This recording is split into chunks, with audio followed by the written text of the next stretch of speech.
Enggak, aku memang sengaja bikin dia gini, enggak sih? Soalnya dia udah biasa jadi pembicara kan, gimana kalau dia depan kamera gitu. Oh iya.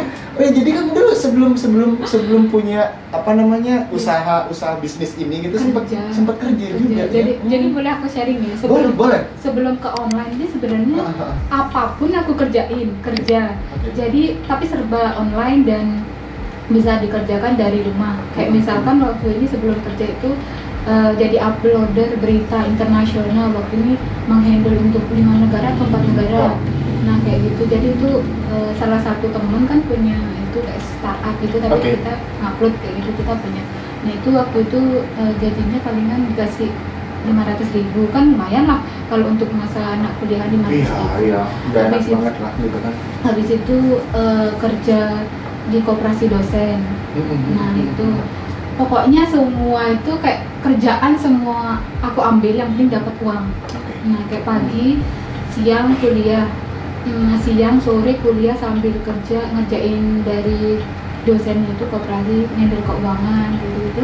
Habis itu sore sampai malam ngerjain tugas-tugas kampus, diselingi sambil kerja itu upload berita internasional itu. Kemudian juga waktu itu udah mulai upload kayak bisnis gitu loh, bisnis. Jadi kayak tekanan otak batin semuanya itu ada. karena waktu ini kan kayak kita egois atau rakus dibilang ya, semua kerjaan kita ambil, tapi ternyata kita udah kita lakuin, ternyata nggak semudah yang kita bayangkan. Jadi kayak waktunya kita istirahat pun kita nggak ada kayak iya waktu gitu ya, sore sampai siang itu kan ngerjain tugas, habis itu juga upload berita-berita itu, handle kerjaan. Di situ belum lagi chat sama tamu yang memang kita kan beda negara ya, beda waktu pastinya, mungkin di sana siang di sini pagi atau sebaliknya gitulah. Jadi chat habis itu sampai jam 2 malam, jam 3 malam, akhirnya tidur bentar. Nanti kalau kuliahnya agak siangan tuh kan untung lah ya bisa tidur, tapi kalau pas jam 8 tuh ya Allah kayak rasanya pusing banget bisa kayak gitu. Tapi dari situ sih kemudian baru kayak memutuskan apa sih yang sebenarnya mau aku ambil biar nggak kayak gini, soalnya tekanan banget suatu kerjaan kalau diambil semua nggak kayak keteteran gitu loh, nggak ada yang maksimal untuk dikerjakan. Baru kemudian minta salah satu temen Fusio Minami. Oh iya Fusio Minami, iya aku ingat. Soalnya waktu PMB temenku itu Fusio Minami, dan dia juga bersejarah banget buat aku karena dia teman pertamaku. Pertama kali ya dulu sama si Fusi, terus gitu kemana-mana sampai ke toilet aja mau tak ikut karena saking nggak punya temen, nggak berani kenalan cuma Fusi aja. Itu kan yang berita upload internasional ini memang dari Fusi. Nah itu kemudian waktu itu udah sempet yang ikut ke special project itu. Nah itu kemudian aku tanya ke Fusi, kira-kira kalau kamu jadi aku nih, kamu ngambil yang mana? Kira-kira kalau kamu jadi aku, soalnya kan dia tahu waktu upload handle berita internasional itu aku keteteran banget, nggak bisa maksimal, nggak bisa nyelesain, dan yang backup itu si Fuse, padahal Fuse itu adalah atasanku menurutku. Nah kayak gitu, jadi tapi mungkin dia karena dia temanku, jadi dia kayak mau membackup. Jadi dari situ kemudian dia bilang, kalau dia ngasih saran gini, kalau menurutku sih bisnismu yang soalnya kan udah agak kelihatan, ya udah dari situ nggak langsung ambil keputusan, dipikirin lagi, kayaknya waktu ini butuh lama lah, seminggu kayaknya untuk mikirin itu benar nggak sih apa yang aku nanti ambil keputusan ini benar, nanti gimana kalau pokoknya banyak lah belakang nanti kejadiannya gimana gitu. Ya udah, terus ya udahlah, karena memang dilihat aku juga senang ketika chat atau berhubungan sama tamu, kemudian karena bisnis ini aku bisa dipercaya. Itu pun aku nggak pernah nyangka bahwa aku bisa dipercaya, dan aku dipertemukan dengan Mbok Nilo Jelante pun aku nggak pernah tahu siapa Mbok Nilo Jelante itu. Sampai teman-teman yang lagi heboh, Mbok Nilo Jelante ini apa, entrepreneur atau masuk di politik, dan teman-teman yang lebih paham lah, lebih tahu lah. Aku malah kayak maksudnya ya mungkin aku akan belajar dari Mbok Nilo Jelante kan gitu, maksudnya nggak sampai kepikiran bener-bener Mbok Nilo itu orang yang wow banget gitu. Nggak heboh lah ya kayak teman-teman. Dan itu sempat ditanyain waktu kita di Jakarta ketemu sama Mbok Nilo di satu mobil. Mbok Nilo tanya, Sri, kamu tahu nggak Mbok Nilo Jelantik? Dan saya jawabnya nggak tahu. Wah, kocak sih. Kocak sih. Itu menurut tuh gimana, ada rasa bersalah tapi gimana emang aku nggak tahu. Terus habis itu Mbak Nilo bilang cari aja, coba di Wikipedia Nilo Jelantik, coba ketikkan gitu kan di Wiki. Habis itu waktu mau jalan ke hotel, waktu mau acara yang besar itu. Habis itu saya kan nggak berani search langsung di depan orangnya. Baru setelah acara itu pas istirahat di hotel baru tak lihat Nilo Jelantik itu semuanya ternyata hebat banget. Nggak pernah nyangka bisa ketemu dan diminta. Beliau kan entertain juga, politikus juga, terus ada beberapa usaha yang dijalankan juga di Bali. Dan sempet kamu akhirnya begitu kenal sama Mbok Nilo Jelantik itu kayak deket banget gitu, tak lihat ya akhirnya lama-kelamaan. Soalnya dia salah satu orang yang high class, maksudnya udah bener-bener ada nama tapi tetap humble.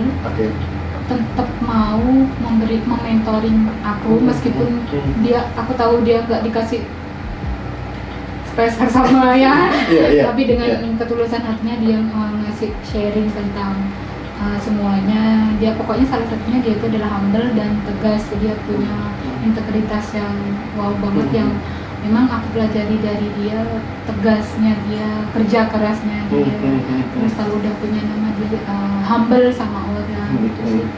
Iya, aku teringat sama kutipannya Om Bob sih, Om Bob Sadino gitu kan ya. Seperti yang Yuni tadi lakuin, sempat tanya sama Fuse, apa yang dikerjain dan segala macem. Kadang-kadang juga banyak teman-temanku yang nanya gitu, bisnis apa ya yang cocok, gitu kan. Kalau kita lihat perkembangannya, emang bisnis apa yang cocok ya. Ternyata Om Bob pernah bilang kayak gini, ada orang yang bertanya sama Om Bob Sadino, siapa sih yang kenal sama almarhum Om Bob Sadino. Om Bob, apa sih bisnis yang cocok gitu? Ya bisnis yang dikerjain. Kalau bisnis itu cuma kamu omongin, kapan mau jalan gitu. Aku mikir juga, iya ya, aku juga mungkin punya hampir sama pengalaman kayak Yuni. Aku pernah hampir gagal di bisnis itu sampai 4 kali gitu. Serius nih, aku pernah gagal itu. Sampai sekarang ini bisnis terbaruku dan alhamdulillah ini udah mulai jalan kayak gitu kan. Ini camilan gitu ya. Ini salah satu camilan yang aku buat sekarang, ini produkku. Nanti ini buat kamu kok. Ini gift buat kamu gitu, sebagai tanda wah aku bangga banget ya Mayu ini datang gini ke sini gitu kan ya. Aku pernah gagal di 4 segmen bisnis. Yang pertama, aku pernah gagal di bisnis tentang fashion, itu di percetakan sablon pakai DTG namanya dari Garment, cetak kaos dan segala macam, kehilangan modal hampir boleh disebut 20 juta dan sebagainya, dan itu akhirnya hilang gitu aja karena aku nggak menguasain ilmunya. Terus aku bisnis yang kedua itu pernah juga berbisnis tentang kuliner dan itu gone juga hilang. Yang selanjutnya itu bisnis elektronik, akhirnya gone hilang. Setelah aku pelajarin semuanya, yang terakhir ini sih bisnisnya sampai sekarang berjalan. Ternyata aku dulu tuh orangnya moody gitu, tau nggak? Lagi suka ini nih, ajar gitu kan. Lagi suka ini nih, ajar. Lagi suka ini, ajar. Dan lama-kelamaan, selain moody juga bosenan. Setelah ngelakuin ini, bosen ah, kayaknya ini seru ngeliat orang. Jadi ya ngeliat orang, kayaknya orang itu bisa deh gitu kan. Kebanyakan kan kita mikir kalau bisnis kayak gitu, wah orang itu kayaknya enak nih bisnis kayak gini, ikut Ternyata enggak gitu. Aku dulu ngelakuin kayak gitu, dan lama-kelamaan aku berpikir, apa sih passionku gitu loh, gitu kan. Ya sebelumnya sebelum aku juga mulai usaha gitu ya aku juga pernah kerja. Dan teman-teman jangan sampai salah berpikir ya, kalau kita ingin, ini kalau aku nggak salah ngomongin, koreksi, oke? Koreksi kalau aku salah ngomong gitu ya, correct me if I wrong gitu ya, cuy gitu kan, koreksi. Jadi kalau kita pengen terjun ke dunia bisnis, jangan langsung berbisnis sebenarnya, tapi kita harus kerja dulu, kerja ke orang dulu biar tahu sistem skema bisnis seperti apa. Bener nggak sih yang kira-kira kayak gitu? Karena kalau nggak gitu kita juga nggak ya seperti Kak Indra bilang tadi, kebanyakan kan gitu udah ngikut lah bisnis itu, ngikut ya, sekarang musimnya ini ngikut ini, sekarang musimnya ini ngikut ini. Nah kalau pengalaman dari saya tadi yang itu karena apa? Karena yang pertama saya suka menawarkan sesuatu ke orang, dan ketika waktu menawarkan sesuatu ke orang, saya nggak pernah namanya kayak penjual ke pembeli ya udah habis itu selesai. Oke. Kalau yang saya terapkan sekarang sama kamu nggak salesnya ya. Habis pembeli tamu nggak gitu. Tamu beli tawar menawar hilang nggak kayak gitu. Jadi gitu ya? Jadi saya punya tamu yang dari Filipina, dia itu udah repeat order itu kalau nggak salah 8 kali. Wow. Habis itu dia kan bisnisnya mau pindah, dia jadi seorang desainer di Filipina, dan dari situ dia nggak mau bisnis produk ini lagi, dia curhat, Yuni meskipun aku udah jualan atau produk ini lagi, kamu tetap jadi sahabat atau temanku. Nah jadi kita tetap temenan di Facebook ya. Gitu ya. Jadi nggak pernah kita namanya kayak pembeli sama penjual habis itu selesai, enggak. Jadi di balik itu kita tetap punya kayak chemistry, atau tetap kita di luar mungkin nggak tahu setelah itu atau gimana kan nanti, biar kita tetaplah temenan gitu ya. Itu kalau dari saya sendiri, dari chemistry dari pengalaman dulu. Jadi kan kadang-kadang orang jangan sampai lah ya, ini juga ilmu sih buat aku pribadi dan buat teman-teman semuanya mungkin ya. Jangan anggap selalu tuh pembeli kita hanya melayani dia saat dia butuh pada barang kita aja, jangan kayak gitu ya. Jadi intinya sebenarnya yang paling susah itu bukan menjual barang kita, tapi mencari koneksi agar orang tersebut tetap bisa bertahan sama kita gitu kan ya. Yuni tadi bilang, contoh ada klien, katakanlah klien di Jerman, klien di Filipina dan lain sebagainya, yang tetap menjaga hubungannya sangat baik. Ya siapa tahu, walaupun tidak berbisnis ini, mungkin ada change yang lain kayak gitu kan ya, mungkin ada opportunity yang lain, ada kesempatan yang lain yang bisa dibicarakan yang sama-sama bisa menguntungkan kayak gitu kan ini. Kamu selain Bali Ratan ada lagi nggak? Ada. Tapi ini masih baby ya. Iya, aku sempat lihat sih. Belum, ini masih ke tadi, kayaknya belum saya jawab deh, karena perlu kerja sama orang. Oh iya, benar. Lanjut dulu. Yang menurut saya perlu banget, karena kita dari situ belajar lah pengalaman, karena sebelum kita menemukan kesuksesan atau kebenaran gitu ya bahasanya ya, kita pasti di awal-awal pasti melakukan kesalahan kayak gitu kan.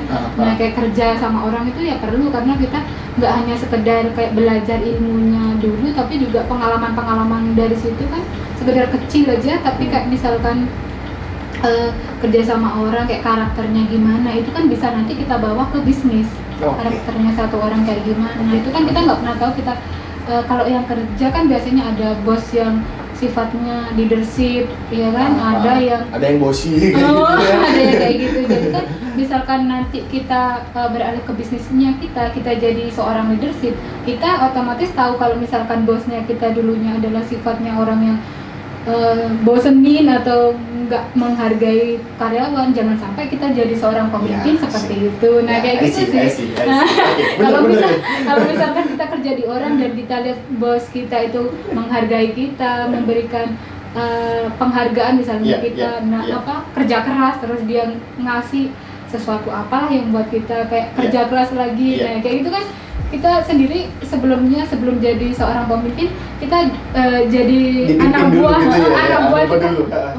Oh ternyata bos saya baik banget, ternyata ngerasa nyaman nih. Nah itu bisa kita terapkan waktu kita nanti kalau dipercaya jadi seorang pemimpin atau jadi leadership. Nah kayak gitu sih penting banget untuk kerja sama orang. Oke, I agree with you. Jadi aku setuju banget sama pernyataanmu itu.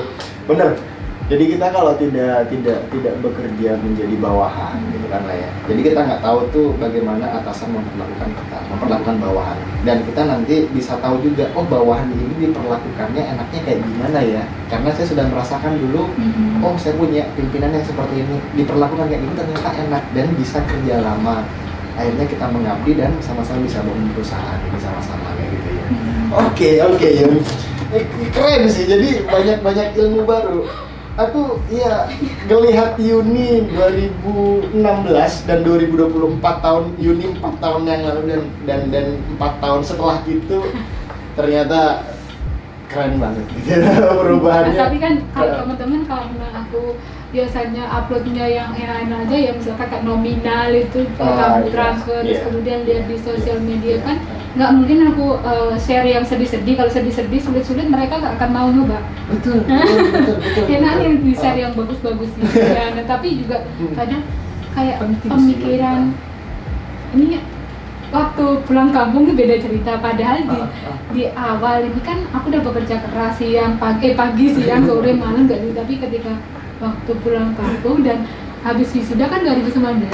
Nah, 2019 itu membawa itu ke rumah. Membawa kendaraan sendiri gitu ya. Persepsi orang kampung gitu. Banyak sih ada positif minusnya ya. Kalau positif mungkin gini pintar ya, tapi ada yang kayak misalkan kalau negatif tuh kerja di Bali itu iya kayak gitu. Iya, aku paham sih. Habis itu mungkin itu mobil bosnya gini. Ya pokoknya gitulah. Nah, itu padahal mereka kan nggak pernah tahu bahwa aku kerja itu di mungkin, tapi kalau aku nggak kuliah di Bali aku nggak akan pernah namanya kerja. Mungkin kalau di Jawa kan biasanya setelah lulus baru mereka akan nyari kerja. Betul. Artinya kamu tuh survive karena kondisi. Ya, aku yakin sih kalau kita masih emang bener juga sih yang dibilang sama Pak Tun semua ini gitu ya. Kalau kita tuh masih ada di dalam comfort zone, artinya zona yang masih zona nyaman gitu. Ya, untuk berkembangnya sangat-sangat sulit. Ini terjadinya ini bisa katakanlah pesat banget ya pencapaianmu. Ya karena kondisinya memaksa seperti itu. Yang pertama jauh dari orang tua. Itu ya berat banget sih. Jadi ada homesick gitu. Aku juga pernah ngalamin itu. Kangen rumah, pengen pulang. Udah deh sampai di sini aja gitu kan. Balik aja lah. Belum lagi yang kedua, aku tinggal di tempat yang seperti ini gitu kan. Ya banyak tekanan. Akhirnya dari beberapa tekanan yang kamu terima, tanpa kamu sadari kamu sudah melakukan gebrakan yang sangat luar biasa. Aku harus keluar dari sini. Aku kayak gini. Jadinya yang kamu lakukan itu semuanya positif, walaupun yang kamu dapatkan negatif. Ini pelajaran sih. Artinya aku baru juga barusan nih. Iya ya, kenapa ada hukum positif negatif? Ternyata di balik negatif ini pasti ada positif. Seperti baterai, dia tidak akan bisa menyalakan listrik kalau tidak ada kutub. Iya. Ini aku baru. Oh iya. Tapi ada tekanan paling dasar dari semua itu. Apa itu ya? Itu kan ditolak di universitas awalnya kuliah. Kan setiap orang kan bisa menilai dirinya ya waktu di pelajaran-pelajaran di SMA gitu ya. Jadi aku itu bukan orang yang goblok-goblok banget. Dibandingkan teman-teman yang lain gitu. Pasti ada yang goblok gitu. Tapi kenapa teman-temanku yang ini bisa lulus di universitas bernama-nama negeri gitu kan? Kok aku nggak diterima sama sekali? Padahal aku udah nyoba universitas ini dan planningku itu semua gagal, nggak diterima. Nah, waktu itu boleh sebutin ya, ada yang namanya brosur. Brosur itu antara STIMIK sama STIKOM. Itu gara-gara Kak Indra kalau nggak salah marketingnya waktu itu ke jangan sebut lagi. Waktu itu ada expo pendidikan ya di Bali. Bali, di Jawa Bali ya? Iya, di Jawa Bali, benar. Waktu itu sebenarnya ada banyak sih. Aku kok nggak pernah kepikiran nyari yang negeri kan banyak di sini. Iya. Maksudnya yang ternama kayak Dayana, Undiksa gitu. Nah, gitu kan banyak. Tapi nggak tahu kenapa nggak pernah nyari itu. Yang ada di brosur itu cuma ada STIMIK dengan sama STIKOM dan ngambil di brosur ini, dan itu udah bener-bener gaya dari niat banget ini.